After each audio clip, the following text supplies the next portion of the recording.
Hey guys, let's get more news about Miami Heat, but first, don't forget to subscribe and leave your like.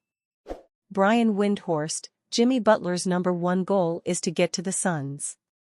Brian Windhorst shared some interesting updates in the Miami Heat and Jimmy Butler trade saga, with the Phoenix Suns links only intensifying. The Miami Heat and Jimmy Butler relationship might have reconciled enough to have the forward return to the court after his 7-game suspension, but not enough to change Butler's desire to get traded to a new franchise. It seems Butler has his heart set on the Phoenix Suns, with the forward doing everything in his power to maneuver a move to Phoenix, according to Brian Windhorst on the Hoop Collective podcast. Jimmy's #1 focus is getting traded, preferably to the Phoenix Suns. Everything else is secondary. Not getting traded to Team X or Team Y, getting traded to the Phoenix Suns. Anything that you want to bring that's rational. If it doesn't mean getting traded to the Suns, Jimmy's not going to be interested in it right now. That's one thing you've got to remember, and that is the way he's operating. Butler's desire to join the Suns makes perfect sense when you see that the Suns have been the most aggressive team in the Butler trade saga so far. The team unfortunately has no space to accommodate Butler or the assets to acquire him right now. Unless they can move Bradley Beal to a team where he'll waive his no-trade clause, there's no way the Suns can acquire Butler. Phoenix has made it clear that they'll be willing to offer Butler the maximum contract extension he's looking for, the same one that the Heat didn't offer him. Unfortunately, the Suns can't offer Butler that contract unless he's traded to them and they use his bird rights to extend his contract. Butler is averaging 17.2 points, 5.3 rebounds, and 4.7 assists this season. He has a $52.4 million player option for next season. If he stays on the Heat past the deadline, many expect Butler to opt in and then work with the Heat on getting traded to ensure he doesn't lose the rights on his contract. Windhorst also revealed on the podcast that after Butler met with Heat owner Mickey Arison, the team has significantly increased their activity on the trade market. Windhorst even stated that his source ended their phone call as multiple parties were deep into a potential multi-team trade negotiation for the Heat forward. "I had a team on Friday call me and say, 'Hey, this team is trying to dump some salary.'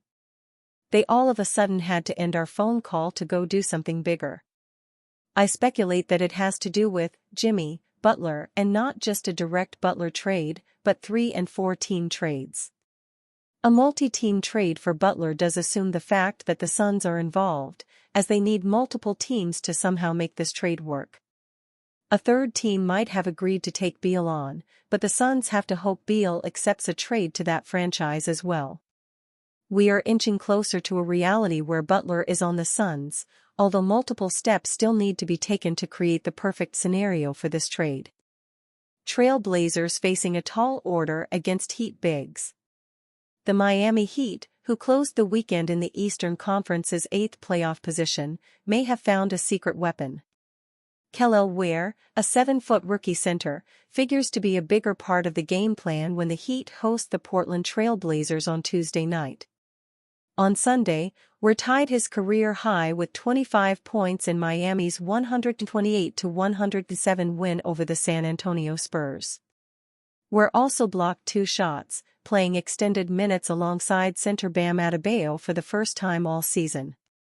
The two big men combined to produce 31 points, 19 rebounds, 7 assists, and 3 blocks.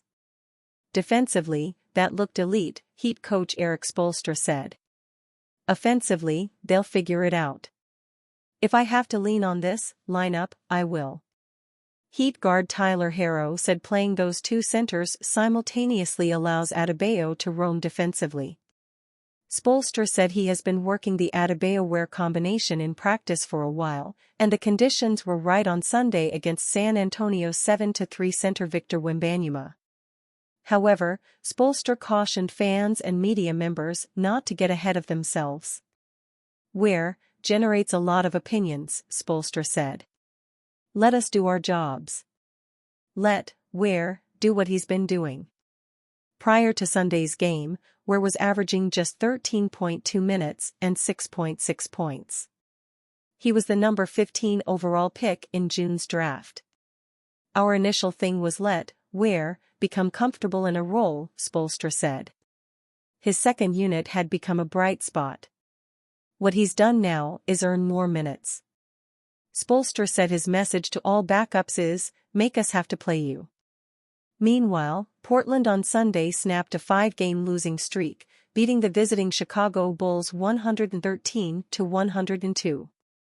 Blazers point guard Scoot Henderson filled up the box score, posting 25 points, 8 assists, and 7 rebounds. He also had a game-high tying 4 turnovers. There were still things in the game that I can improve on, Henderson said. But we're just trying to stack wins. Henderson, the third pick in the 2023 NBA draft, will turn 21 next month. His shooting has improved this season, but he still has strides to make, especially defensively. I'm always happy, Henderson said. For the doubters, forget them. I don't really care about the people who are hopping on the wave now. Blazers shooting guard Anthony Simons, who is second on the team in scoring, 18.0, and assists, 4.9, missed Sunday's game due to a strained right elbow. The Blazers were also without 7-2 rookie center Donovan Clingan, who has a sprained left ankle, for the third straight game. He is averaging 5.6 points and 6.5 rebounds in 16.6 minutes. Clingan, who also turns 21 next month, won a national title with Connecticut last season. The other players Portland is trying to rebuild around are veteran center DeAndre Ayton, 26, forward Denny Avdija, 24, and shooting guard Shaedon Sharpe, 21. Forward Jeremy Grant is a solid starter, but, at age 30, there have been rumors that the Blazers are looking to trade him away. Heat are reportedly ramping up efforts to trade Jimmy Butler. Despite his pleas and tactics, Jimmy Butler remains a member of the Miami Heat, at least for now. But new reporting suggests that could be changing soon. According to Brian Windhorst, via Evan Sidery, Butler met with Heat owner Mickey Arison last week and made it clear in his meeting with Arison he wants traded from Miami, and preferably to the Suns by February 6. Following that meeting, the Heat have ramped up their efforts to trade him. Will he be moving to the Suns, or will another team acquire him, and when could this happen? Butler could be leaving Miami any day now. The moment the Heat receives an offer that checks all their boxes, they will take it. Butler told Arison where he wants to go, but that doesn't mean he will get his wish, and there is a good chance he is traded to a franchise he has no interest in. This debacle has been tiring and frustrating for the Heat, and they will only commit to a trade they really like, disregarding what Butler wants. For a moment, it seemed like the team might sit on Butler and his contract, and there were reports that said Pat Riley felt no urgency to move him. But it seems that their view may be changing, and now the Heat are working hard to get a trade done. Butler wants the Suns and the Suns want him, but they need to create a package that works well for the Heat, which is easier said than done. The clock is ticking down for all parties involved, and the trade deadline is getting closer. And you, fan? What do you think of the situation of Jimmy Butler? Leave your opinion in the comments.